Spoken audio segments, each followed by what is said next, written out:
O século XIX é considerado o marco da imigração no Brasil. Antes mesmo que a imigração fosse uma política de governo, havia iniciativas particulares para trazer alemães na qualidade de colonos, como do cientista Georg Hendrich von Langsdorff na fazenda da Mandioca, no município de Magé. No entanto, os historiadores não consideram estas experiências particulares como o início desta imigração, e sim a iniciada pelo governo. No primeiro reinado, Dom Pedro I principiou a imigração oficiais de alemães para o Brasil por diversas razões. Ao proclamar a independência do Brasil, encontrou as tropas brasileiras formadas por milícias mal armadas, indisciplinadas e dirigidas por oficiais portugueses que não gozavam de sua confiança. Outro motivo foi o receio da recolonização por parte de Portugal, que não reconhecia a independência do Brasil, bem como os movimentos separatistas que ocorriam no Nordeste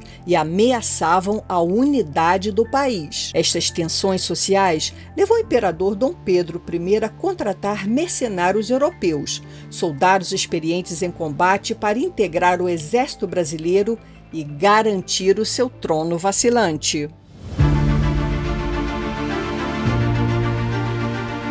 Depois de experiências desastrosas com mercenários de diversos países da Europa, o governo optou por contratar mercenários alemães. Porém, a legislação de diversos países proibia a emigração de ex-combatentes por uma questão de segurança nacional. A solução encontrada pelas autoridades brasileiras para driblar esta proibição foi incentivar a vinda de colonos alemães e misturar soldados recrutados entre eles. Os mercenários disfarçados de colonos viajariam às custas do governo brasileiro, serviriam durante 6 anos como militares com direito a soldo e, ao darem baixa no exército, receberiam terras para cultivar. Os 2 primeiros navios, Argos e Caroline, trazendo os alemães, chegaram entre janeiro e abril de 1824 no porto do Rio de Janeiro. Os colonos foram instalados na armação da Praia Grande, no município de Niterói, e os mercenários encaminhados aos quartéis para integrarem o Batalhão dos Estrangeiros.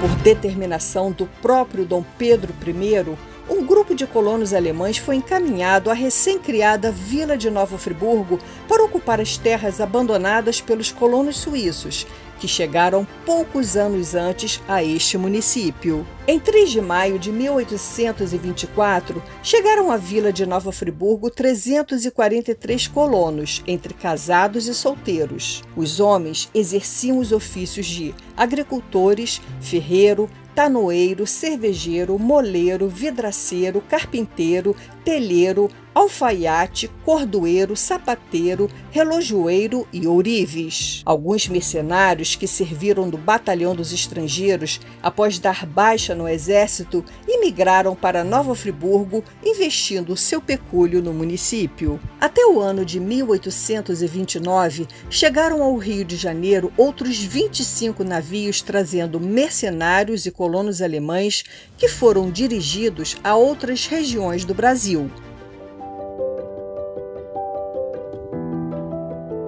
O município de São Leopoldo, no Rio Grande do Sul, reivindica ser o berço da imigração alemã no Brasil. Em 25 de julho de 1824, apenas 2 meses depois de Nova Friburgo, 39 alemães chegaram a São Leopoldo, sendo instalados em uma colônia. Na controvérsia sobre o berço da imigração alemã no Brasil, alguns historiadores entendem ser o município de São Leopoldo, porque os alemães, assim que chegaram, se instalaram nesta colônia, viveram em uma comunidade fechada durante anos, preservando a sua cultura, idioma e tradição. Já os colonos alemães de Nova Friburgo, pouco depois que chegaram, se dispersaram para outras localidades, como Córrego d'Anta, o distrito de Amparo, Macaé de Cima e os municípios de Cantagalo e Conceição de Macabu. Interagiram com a população local, absorveram os costumes locais do caboclo brasileiro, aculturando-se. Contrariamente a este argumento, alguns historiadores defendem que o importante é que chegaram primeiro a Nova Friburgo e em número muito superior, E por isto, o berço da imigração alemã no Brasil é a cidade serrana fluminense. Olá! Neste ano, o Brasil comemora o bicentenário da imigração alemã no país. Bem, Nova Friburgo não vai ficar fora dessa história, porque nós tivemos aqui colonos alemães que vieram para cá no início do século XIX e imigrantes alemães no início do século XX. Bem, para quem está acompanhando, no primeiro programa, eu entrevistei o historiador Ronald Lopes, que falou sobre o pastor Frederick Sauerbrunn, que foi o guia espiritual dos colonos alemães.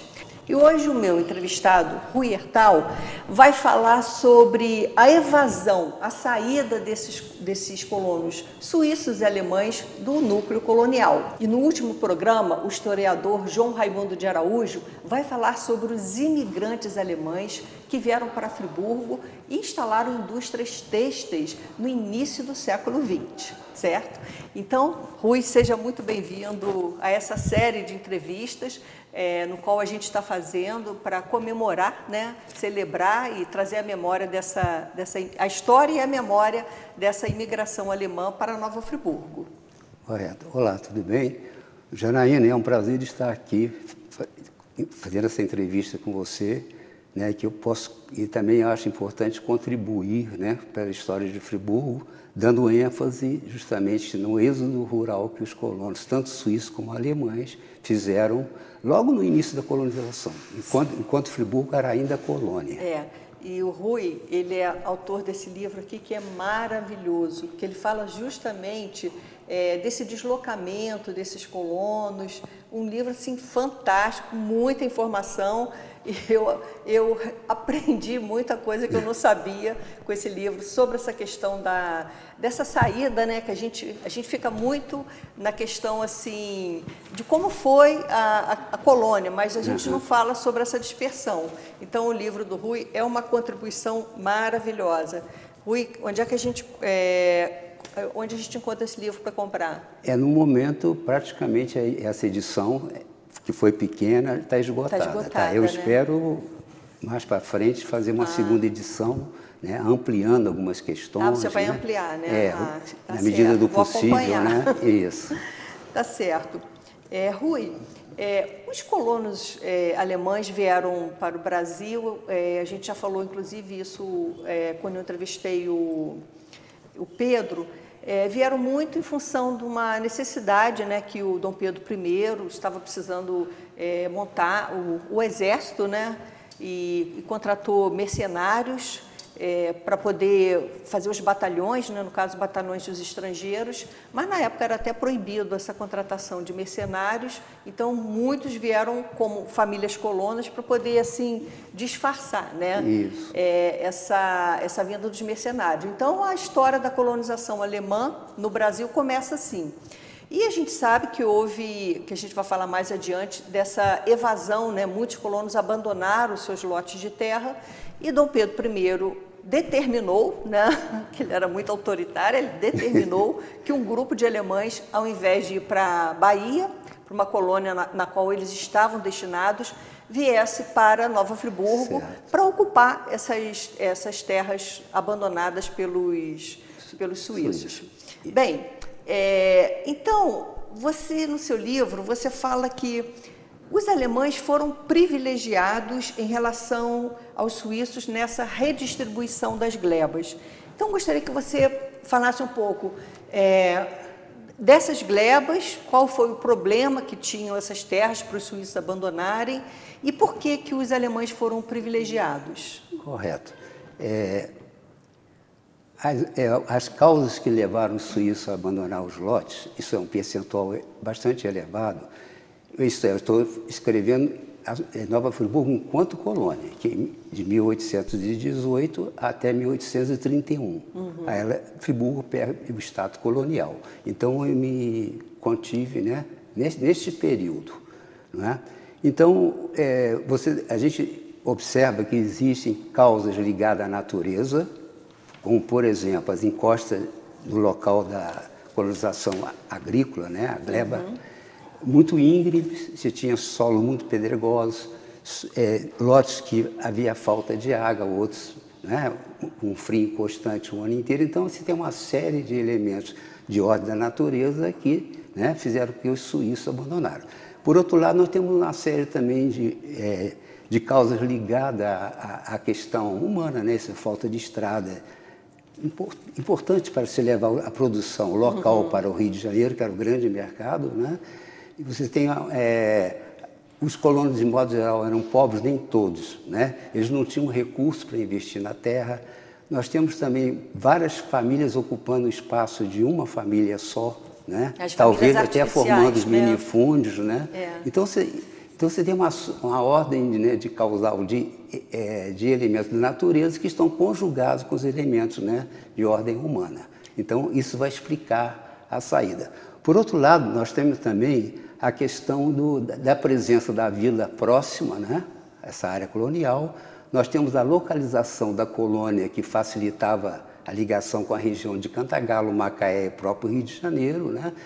Enfim, e nós temos também a população nativa, né, de Cantagalo, que essa região toda era Cantagalo, que aderiu ao processo, né, da colonização, né?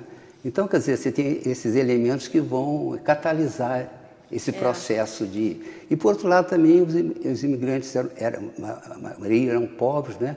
Alguns, aliás, a maioria ficou nas suas terras, mas quem tinha condição evadiu-se. Então, eles assim que chegaram, né, esses alemães ficaram na vilagem dos alemães, né, que hoje é ali no entorno da Praça Paissandu, né? Isso tudo indica que eles... Até ter as terras distribuídas, né? Isso, eles se concentraram na Praça da Justiça, onde tinha o pelourinho da cidade, né, que estava praticamente... Ainda tinha alguns elementos suíços ainda morando, não sei se voltaram da zona rural para lá, mas eles se concentraram em torno dessa atual praça, né, que é o Paissandu, o Marcílio Dias. Esperando essa redistribuição. Esperando justamente o sorteio, encaminhamento para chegar ao campo. Mas aí quando você fala que eles foram mais privilegiados, receberam lotes melhores, né? É porque eles tiveram outras áreas para se localizarem, como os sertões de Macaé, né, o sul da colônia, quer dizer, hipoteticamente, né, que não tem mas isso vai ser sobre da saída, isso. Né? Ao mesmo tempo, eles tinham áreas muito grandes que os suíços deixaram. Várias famílias, muitas famílias foram deixadas. E 24 foi o ano fundamental, que eles chegam em 24, e em 24 você tem uma evasão muito grande. Inclusive, uma das causas também da saída foi o final dos subsídios. Nos 2 primeiros anos eles tinham subsídio. Quando o subsídio acaba, né, então incentivam eles a migrarem. Ah, tá certo. Você falou a questão da estrada. A estrada até 1900, na década de 1830, ainda era aquela picada, que era caminho do Barão. Que passava por Castalha hoje, né? Exatamente. Depois que Cônego, né? E depois, então, através de um mutirão entre, né, os imigrantes, colonos, já são colonos, eles abrem esse caminho, essa variante nova, né? Eu já fiz esse caminho. E realmente é um caminho horroroso. Tem trechos que... Imagina no passado. Tem trechos, assim, que eu não imagino assim, uma mula passando ali. Por isso que eles chamavam até de cemitério de mulas, porque carregadas, né, de mercadorias, elas acabavam caindo, né? Uma perda da mercadoria, perda do animal. Então, a estrada era realmente ruim, né? Isso. E mais longe também da área colonial, né? Que essa agora, a nova variante passa pela área colonial.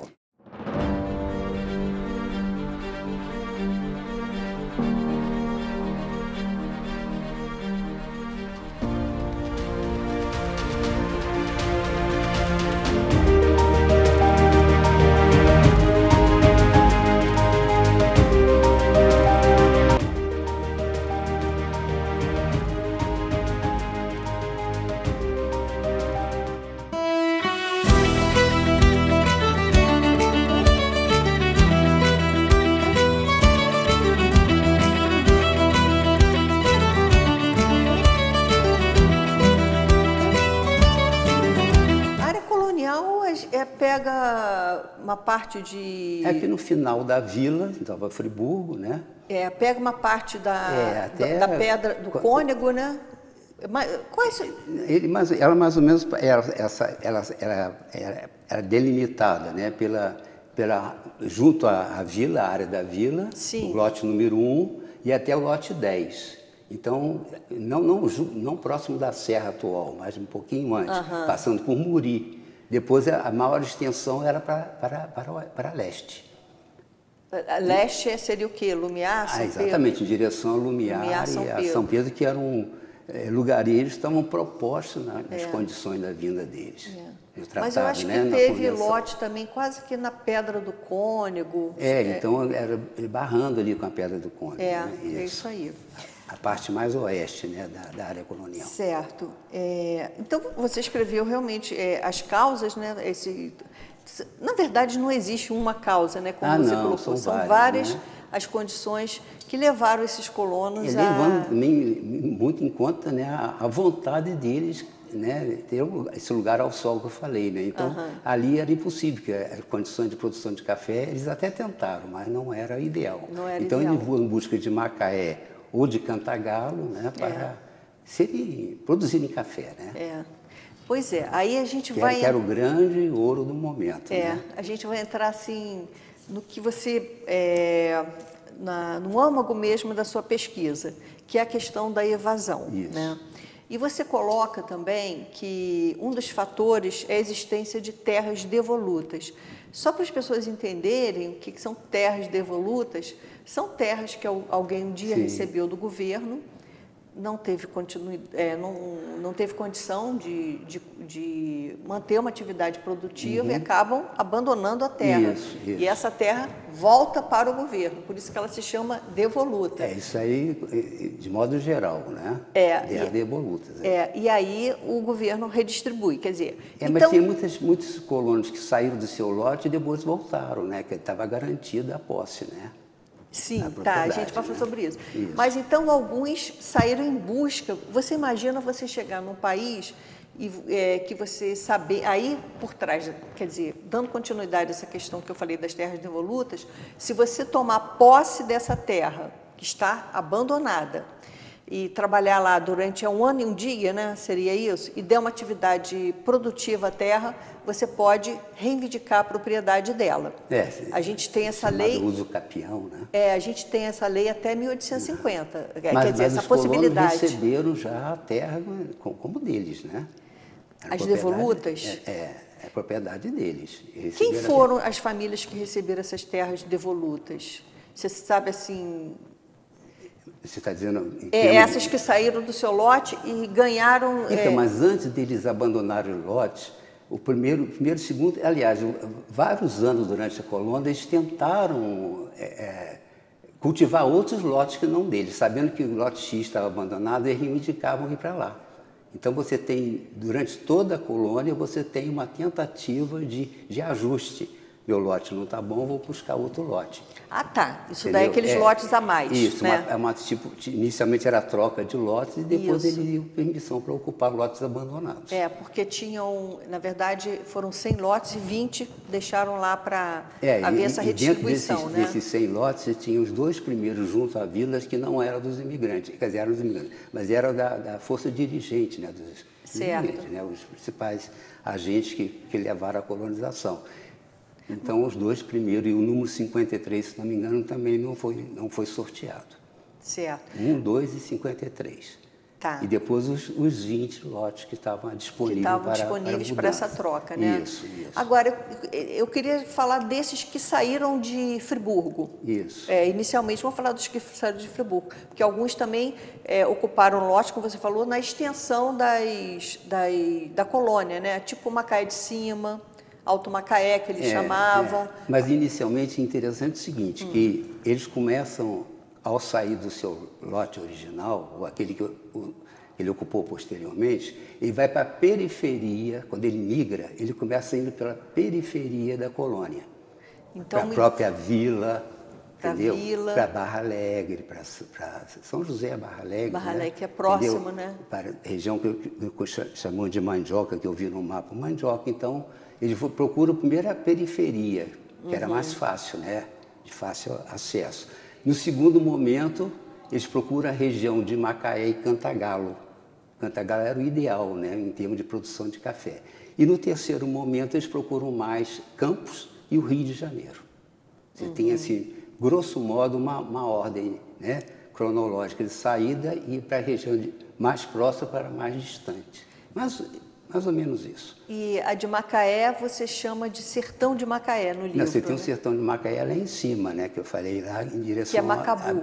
Exatamente. E tinha o Macaé mesmo, o Alto Vale do Macaé, que eles ocuparam também. Tem o Alto Macaé, que hoje é Friburgo, né? Isso. E que a gente chama de Macaé de cima, né? Fez a chamada derrota, levantamento dos lotes desocupados, ele teve nessa parte do Macaé, do rio Macaé, onde se localizavam muitos imigrantes que tinham deixado né, a gleba e foram em direção a Macaé. Tá, então só para a gente, as pessoas entenderem, tem o Alto Macaé e tem os sertões do município hoje de Macaé. Macabu, aquela região lá.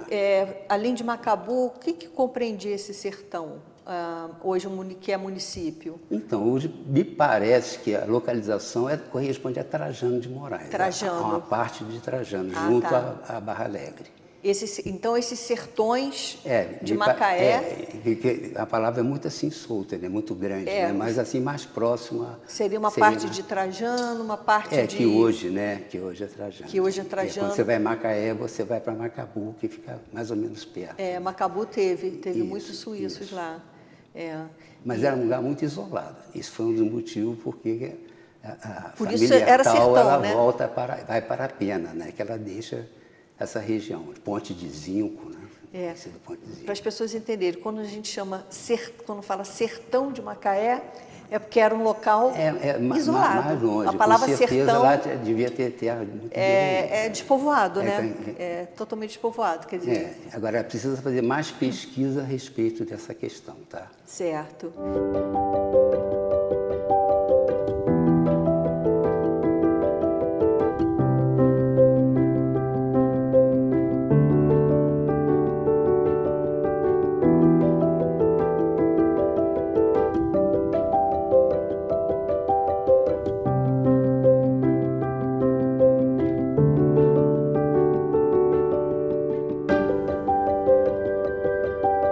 E Cantagalo? Você falou que os Hertais foram para... A palavra Cantagalo ela vai cobrir uma área extensa, né? Que são os municípios de Bom Jardim, de Duas Barras, Cordeiro, Cantagalo. Que hoje... Madalena, Trajano, essa região que era antiga Cantagalo. Né? Isso. O município era bem maior. Então... porque as condições ecológicas para a produção do café eram bem melhores que na área colonial. Então, ao invés de a gente falar, Cantagalo, vamos falar os municípios hoje, que fica melhor a compreensão. Isso. Foram para... Cantagalo também, né? Município hoje é um município. Não havia os municípios que posteriormente foram criados, né? Então, tudo era Cantagalo. Mas tinha os nomes locais, né? Bom Jardim, Tapera, era Duas Barras, então por aí afora. Mas tudo era terreno Cantagalo, inclusive... O de Nova Friburgo também pertencia a Cantagalo. Pertenceu. Cantagalo tinha uma extensão enorme enquanto município. E Pena, onde você falou que foi os Hertais? Pena no caminho de Bom Jardim, quem vai para Cantagalo passando por Cordeiro, passava pela Pena. Pela Pena. A Pena foi um lugar muito importante com a presença dos imigrantes, principalmente suíços. Foram muito... Você sabe dizer que famílias foram para Pena? Olha, eu tenho alguma relação, mas não no assim trabalho. De cabeça.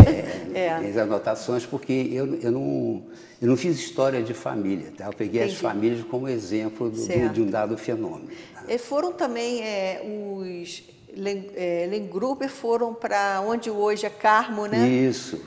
Lutherbach também, tem muito no Carmo, em Duas Barras, né? Quando eles foram... Emerick, lá em Barra Alegre, família Stutz, Emerick. Quando eles foram, eles compraram a terra ou ocuparam terras devolutas? Então, tem esse caso aí da família Cozandei, que era uma pessoa única, né, que veio solteiro. Ele conseguiu uma sesmaria na região de Itaucara, ao norte do... Ele conseguiu? Ele conseguiu, né? Nós temos notícias sobre essa doação de sesmaria para ele. Então, quer dizer, o governo procurou alocar na medida do possível as pessoas, né? Inicialmente dentro da própria gleba, Mas não foi o suficiente, tanto é que eles vão além, né? Agora você... Eu acho que esse motivo de ser produtor de café, né, que é um produto do eu vou falar sobre isso. É fundamental. Você tem as condições adversas locais e tem do outro lado, né, eu vou entrar nessa questão do café. Né? Mas antes eu queria comentar uma coisa que você falou comigo que me surpreendeu. Eu sempre achei que tivesse muita terra devoluta nessa região toda, onde foi Cantagalo. Você falou que não tinha tanta terra devoluta. Não, porque assim. elas estavam todas apropriadas. Todas as Seis Marias que foram sendo criadas desde o século XVIII, porque a região de Cantagalo foi ocupada no século XVIII, na segunda metade do século XVIII.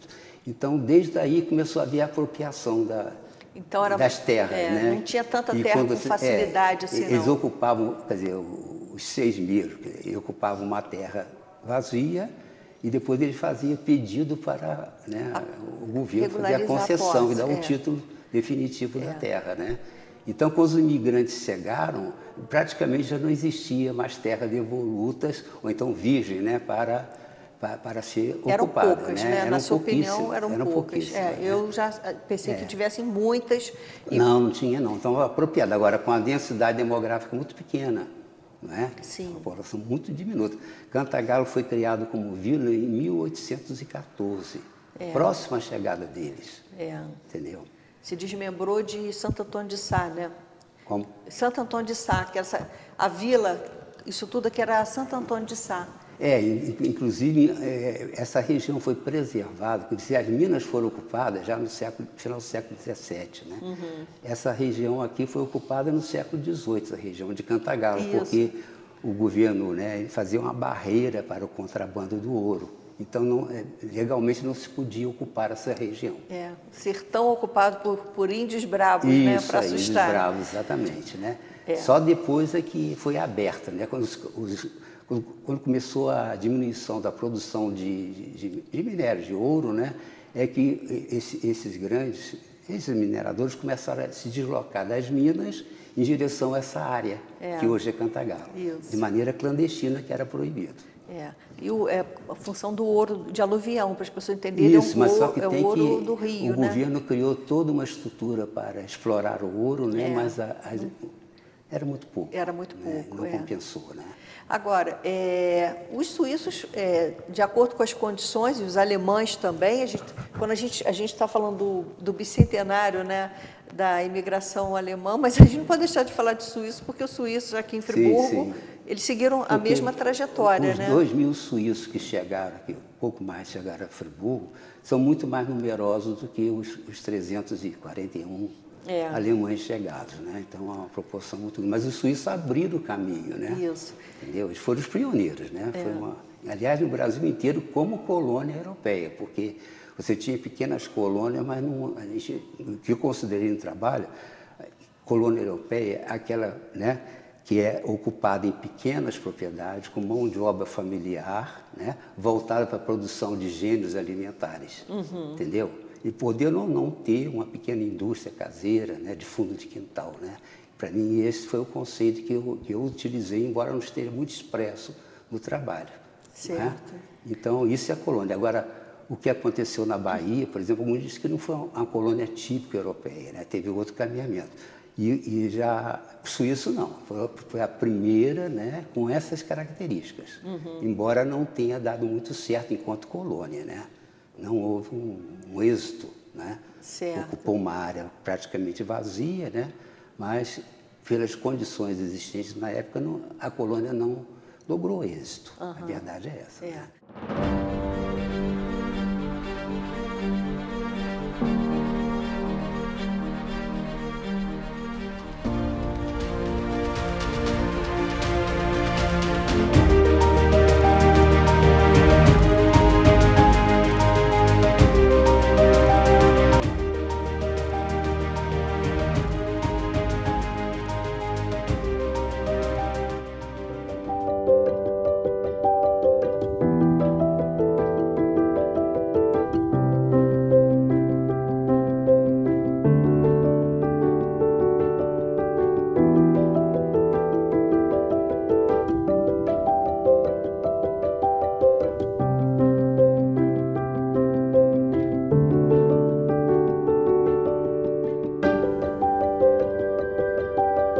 Agora, outra razão, né, que você já até adiantou ali, foi a questão do café, né?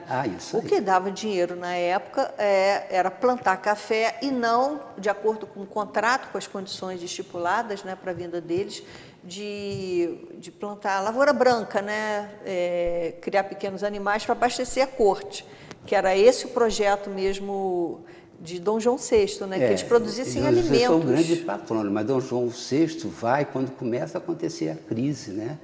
De aqui alimentos. Da colônia, né? Quando começa a acontecer, ele vai embora. Ele né? vai, volta para então Portugal. Dom Pedro que ficou encarregado de Sim, mas o tentar contrato era justamente para amarrar eles nessa questão da produção de alimentos. Isso, então eles, por parte do governo, né, do Rio de Janeiro, por Dom João VI, ele queria criar, difundir uma pequena propriedade, que no Brasil dominava o latifúndio, né? Ele queria criar uma classe média rural e ele queria que a cidade do Rio de Janeiro fosse bem abastecida de gêneros, né? Isso aí que era o propósito dele, né? Mas o Friburgo não conseguiu, né? Pelo menos no início, depois da colônia não. Quando acabou a colônia já é outro caminhamento. Estou me referindo a Friburgo enquanto colônia. Enquanto colônia, Isso. né? Então eles partiram para terras quentes que eles poderiam plantar o café, né? Pelos meus dados, a maioria ficou na região, mas mais de 40% partiu em busca de novas oportunidades. Né? E quem dava nova oportunidade era o café, a economia cafeeira. Né? E aí, uma contradição, né, que você fala, inclusive, no seu livro, é a questão da utilização da mão de obra escrava, né? Porque se queria criar, né? Exatamente.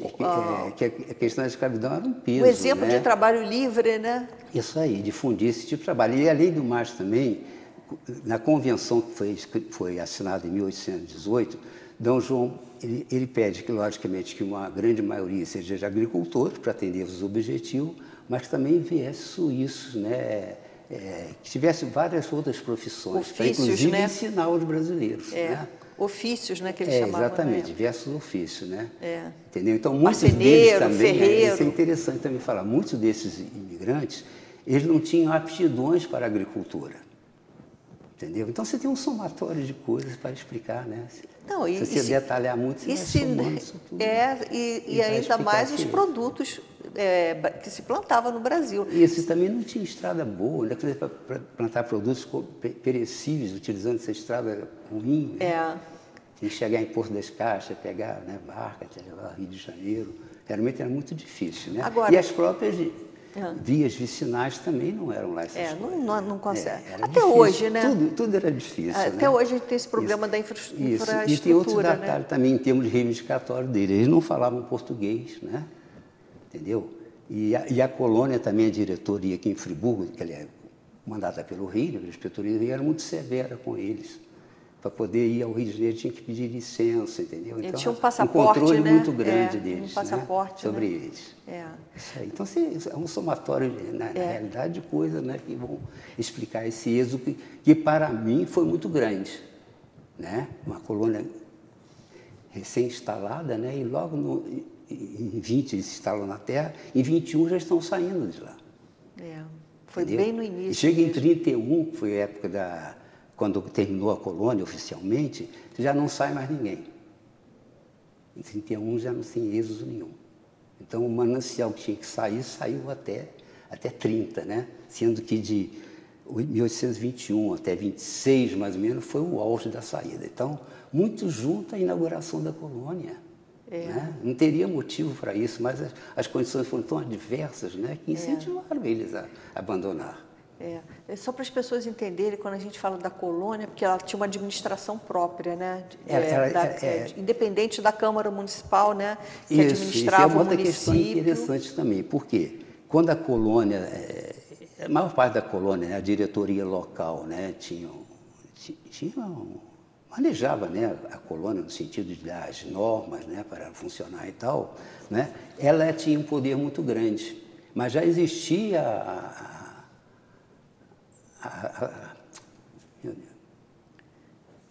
a Câmara de Vereadores, existia, né, para que administrava o coisas município. mais locais da vila, etc., do município, Nova Friburgo, né? Mas já no final da fase colonial, A diretoria, a inspetoria no Rio, a diretoria que vai perdendo a força. E os colonos começam a se dirigir à Câmara para algumas reivindicações. Porque até então era... Era absoluta, por causa que é absoluta, né, a diretoria local aqui. Rui, você encontrou registros dessa, que a gente aqui na Fundação não tem, dessa administração colonial? Tem notas? aqui na Fundação Dom João tem. VI, né? Você tem uma série de documentos. Isso eu já li. Isso, uma série de então documentos. Então é aquilo ali, né? Seria os registros. Você não encontrou nada da Biblioteca Nacional? A Biblioteca Nacional, eu encontrei muito material sobre a formação da colônia, os tratados, a Culpa das Seis Marias, essa parte inicial. Agora, no dia a dia da colônia, foram cartas que o inspetor do Rio mandava para o diretor, e vice-versa, né? Havia uma comunicação até relativamente grande entre eles. Agora, quando a gente falou em ofícios, os hertais, eles têm assim, uma tradição familiar de ferreiros, né? Como ferreiros. E ficaram muito ricos, né? Então, essa questão de você ter um ofício, ter uma profissão também ajudava, né? Inclusive, alguns desses que foram, por exemplo, para a vila especialmente para a vila de Cantagalo, eles tinham outras profissões que não agricultores. Tem essa questão, para campo, se não me engano, também. Além de ferreiro, o quê? Latoeiro que se fala. Latoeiro. Tem vários ofícios. Se você pegar, eu consegui alguns moleiros, dados, né? Exatamente, alguns dados sobre os suíços alemães, mostrando a diversidade de profissões que eles tinham. Os alemães fazedores de sapato, né? Você tinha uma série de profissões, mas não era, por exemplo, no caso dos suíços, os dominantes. Era uma fatia desses imigrantes. Certo. Entendeu? Então, muitos deles foram para a vila, não foram para o campo produzir café, foram para as vilas para desenvolver seu ofício. E os hertais... O hertal que ele veio ele não veio junto com os alemães em 24. O hertal veio em 26. Isso eu não sabia. A família veio em 26. Não veio junto com esses colonos? E o hertal, que nós consideramos como patriarca, ele ficou no Rio de Janeiro, porque ele era ferreiro e podia prestar grande auxílio no arsenal da Marinha. Mas os pais vieram acompanhando a filha casada, com a família Gradival. Então, eles vieram para Friburgo, depois eles foram mandados justamente para Macabu, para cá, aqueles sertões, né?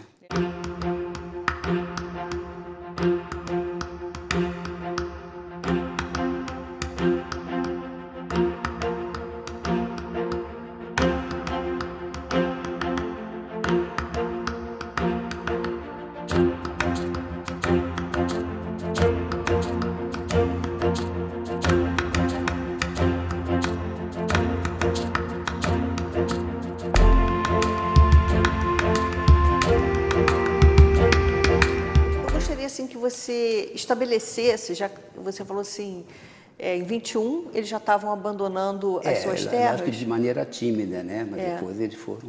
Eu queria que você estabelecesse uma comparação com os alemães que foram para o sul do país. Você fala, inclusive, no seu livro que eles tiveram mais benefícios. Então, vamos comparar a colonização alemã. Os alemães, você tem uma parte que eram camuflados de agricultores, né, que é chamado de primeira classe, né? E então eles eram contratados diretamente para as Forças Armadas aqui de Dom Pedro II. Eles tinham que ficar pelo menos 6 anos naquela condição. E tinha os agricultores propriamente, né, que receberam terra. Certo. Foram com as lides agrícolas.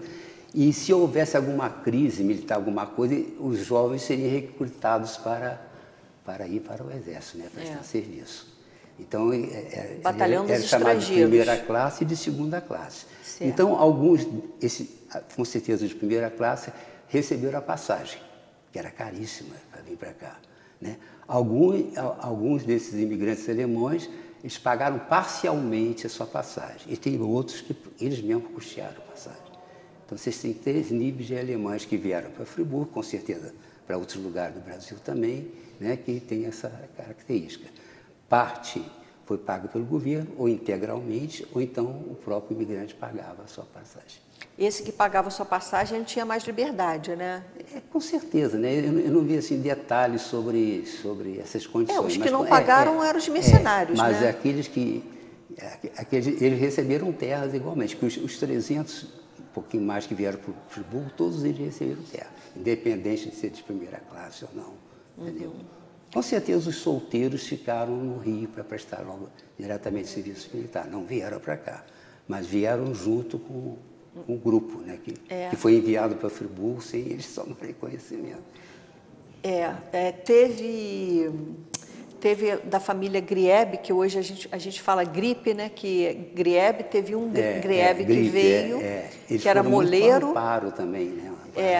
E teve um irmão dele que serviu como mercenário e depois veio para Friburgo, né? É isso aí, quer dizer, então você tem geralmente os solteiros, foi mais fácil se alocar no Rio do que os casados que tinham família mais numerosa. Né? O Gustavo Neurot também, ele também serviu como mercenário e depois ele veio para Friburgo e abriu uma casa de banhos, né? Que era, na verdade, seria hoje uma clínica de saúde. Entendi. Né? Chamava Casa de Banhos porque usava a hidroterapia, Entendi. né? Aquelas duchas da hidroterapia e tal. Estava muito em moda naquela época, né? Isso. Então agora, a gente teve esses exemplos. Não tem muita diferença entre os alemães e os suíços, não. Você pegar a composição etária, né? Mais ou menos equilibrada. Geralmente dominavam os jovens, acima de 50%, depois os adultos, e os senis eram muito poucos. No caso da Alemanha era 1% dos que vieram. No caso da Alemanha era 0,20 alguma coisa. Então, porque para vir... Mas o interessante é que era muito jovem. Jovem significa menos de 20 anos.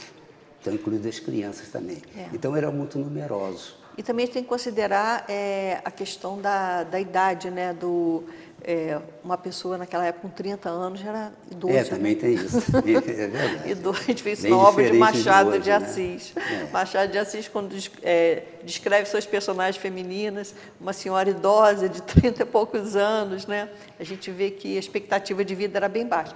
Mas, Rui, eu fiz a pergunta, depois você entrou no outro caminho, mas uma comparação com a colônia de Friburgo com a do sul do país. É o seguinte, aí a minha percepção também, tá? Leitura e percepção. A colônia de Friburgo, ela tinha uma posição geográfica favorável à saída, levando em consideração a saída. As do sul do Brasil, muitas delas ficaram isoladas. Então, mesmo se as condições não fossem favoráveis, mas eles ficaram, inclusive, prevalecendo a língua. Entendeu? Em Friburgo, não. Certo. Você vê que os aspectos suíço-alemães você não vê na paisagem. Né? Você só vê através do tipo físico das pessoas, né? E do sobrenome. Porque houve uma integração muito grande com a população local. Ele está falando aqui, lembrando no início, né? O Nicolas, ele diz que, acho que em 1822 ou 23, um membro da família Lapierre já era vereador em Cantagalo. Olha só. Aí você vê como é que foi rápido, né, essa expansão, a saída deles e a integração. E como eu falei no início, o pessoal de Cantagalo, quando soube que ia implantar uma colônia aqui, ficaram alegres. Pô, beleza, né? Entendeu? Então, no sul, não, eles ficaram mais confinados, em algumas delas, né? Não tiveram muito contato com o exterior. Entendeu? Então, preservaram a sua arquitetura. E aqui também eles eram muito pobres para fazer uma arquitetura mais arrojada, que eles fizeram, né, no campo. Né? Esses que foram para o sul tinham melhores condições financeiras? Eu não tenho esse dado. Não tem não, né? Não tenho esse dado. Mas para lá foram os alemães, né? E os alemães, alguns autores apontam que vieram em condições muito melhores do que os suíços. Você vê que na travessia, a vinda para o Brasil, você vê quantas pessoas morreram nos navios, os suíços, né? Você pega os alemães, você não tem essa... E 4 anos de diferença, quer dizer, não houve tanto progresso na navegação assim. Né? Então, eu acho que os suíços vieram em condições bem piores que os alemães. Bem piores não, piores que os alemães. Embora entre os suíços também houvesse gente que tinha essas condições, né, melhores. E os alemães... Mas, de modo geral, eram pobres pelas condições da Europa da época. Agora, Rui, quando a gente vê as famílias descendentes desses colonos alemães aí pelo nosso estado, são famílias assim que estão assim muito bem, vamos dizer assim, financeiramente, né? Uma pessoa que não conhece a história, né, essa trajetória toda, fala que a colonização deu certo, né? Foi muito bom para eles terem migrado. Mas aí Mesmo enfrentando todos esses problemas, de um modo geral, a gente vê todas essas famílias, não só, né, alemães, mas também suíços, bem estabelecidos no Brasil. Mas eu acho que tem uma diferença da fase pioneira da colônia, falando só da colônia em si, né, com a fase posterior, porque aí Friburgo também evoluiu, né, não ficou só centralizado na questão dos imigrantes dentro da gleba, né? A vila vai se progredir muito. E as pessoas que vão sair também, muitas delas tinham algum capital para investir na terra, né? Inclusive, uma das características que D. João queria, projetou nessa convenção, né, é que essa população imigrante não tivesse escravo.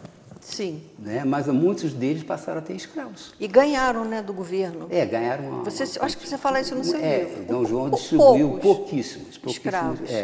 Mas o interessante é que eles vieram para inaugurar no Brasil, tá, uma estrutura, né, um quadro populacional de produção e tal, bem diferente do que havia até então. Né? Mas esses que saíram da colônia vão aderir justamente esse padrão colonial brasileiro, que é a grande propriedade, a escravidão, produzir para exportar seus produtos, entendeu? Então, quer dizer, nesse caso, os imigrantes que saíram vão se alinhar com isso, né, com o que existia antes, né? Uma coisa também que você coloca. É uma coisa impressionante. Eles vieram para criar alguma coisa nova. Ao mesmo tempo, eles vão ser absorvidos pelo velho modelo, né? Entendeu? Pelo modelo escravocrata. Né? Daqueles que saíram, né? Aqueles que ficaram, não. Que até hoje essa região é de pequenos sítios, né? Isso aí. Com a diferença do brasileiro que possui escravizados, é que eles trabalhavam juntos com os escravizados, né?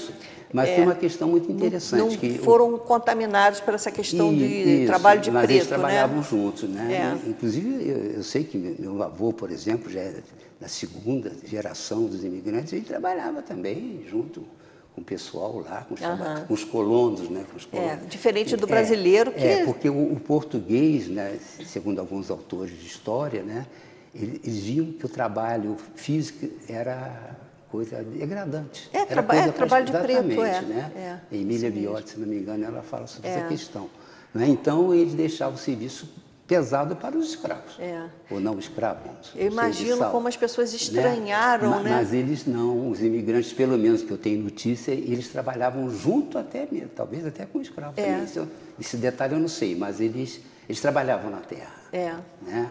Eu já entrevistei algumas pessoas. É um processo que é difícil de se desmanchar, né? Só com o tempo, né? Tem até assim nas memórias, assim, acho que se eu não me engano foi da família Bonerá. Ele falou que ele trabalhava na terra, que a mão dele era tão inchada que mal fechava a mão de tanto inchaço em função do trabalho. Agora, uma coisa que você coloca bem no seu livro é a questão a dificuldade da pequena propriedade no Brasil, né? Então, diante do latifúndio, né? Os grandes, eles chegaram na época do auge do café, com os barões de café no Vale do Paraíba, né? Então, os proprietários também, os barões, os grandes proprietários de grandes propriedades, então proprietário agora com a economia cafeeira, eles não interessavam a eles os imigrantes. Eles queriam que permanecesse aquela estrutura pré-existente, que é a escravidão. Né? Eles são contra a escravidão, né? A abolição da escravidão. Eles são contra a imigração. Né? Impressionante. Pois né? E a pequena propriedade também, ela sempre ficou nunca foi uma política pública, a pequena propriedade né? no Brasil sempre foi marginal. Marginalizada. Sempre marginal. Ela nunca teve ela produzia e tal, mas ela era marginal ao processo genérico, né? Então, D. João VI quis justamente difundir essa pequena propriedade. Né? A gente E Friburgo foi o primeiro exemplo, né? Deveria ter sido, né? Isso, deveria ter sido com sucesso. Aconteceu, mas não com sucesso. Inclusive, alguns lotes eram tão divididos entre as famílias, né, que quase que um minifúndio, se tornando um minifúndio, né? Eu não tenho elementos para falar que era um minifúndio, mas parece que era um minifúndio que resultou daquelas combinações que eles fizeram das famílias, né?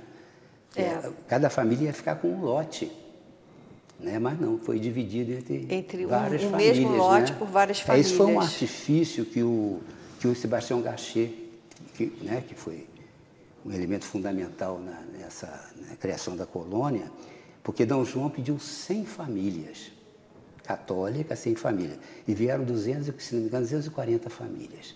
Né? E aqui no Brasil não estava se preparado para receber tanta gente. Né? Então ele falou assim, na Suíça existe a família com os agregados, né? Querendo justificar tanta gente. Né? Então essas famílias, quando chegaram aqui na vila, foram 100 casas feitas, né? Então, para cada casa, dava mais ou menos 17 pessoas, dividindo quem chegou com o número de casas, mais ou menos 17 pessoas, né? E muitas vezes eram famílias irmãs, né? Mas muitas vezes eram desconhecidos. Né? Isso se repetiu no campo, que as mesmas pessoas que foram para a casa X foram para o lote Y. Exatamente. Entendeu? Então tá. Aí tem uma coisa interessante também, que eu faço uma pergunta, não sei se é a pergunta, mas deveria ser interessantíssimo como essas pessoas, num determinado lote, dividiram o lote entre elas. Porque não houve um trabalho comunitário, né? Cada um tinha seu pedaço. E como é que eles dividiram esse pedaço entre eles? Eu imaginei que fosse um trabalho comunitário, né? não foi? Eu só encontrei um caso, né, que inclusive eu coloquei um mapinha aí, né, de um lote que eu consegui, com as famílias alocadas em cada ponto da propriedade, né, entendeu? Mas foi um único caso. Então eu ficava imaginando que deveria ser interessante de como é que eles combinavam para dividir. Não conheciam a terra e dividiram assim entre eles, né? Pode ter sido feito um sorteio, com certeza, né? Já que o lote foi sorteado, com certeza, no início, quando eles chegaram no lote, houve uma ajuda mútua, né? Mas depois foram separados. Assim, derrubar a mata, essa coisa toda, né? Olha, muito bom esse livro, eu recomendo. A gente viu aí a preciosidade, inclusive os seus mapas, né? Você é geógrafo, né? Sou geógrafo.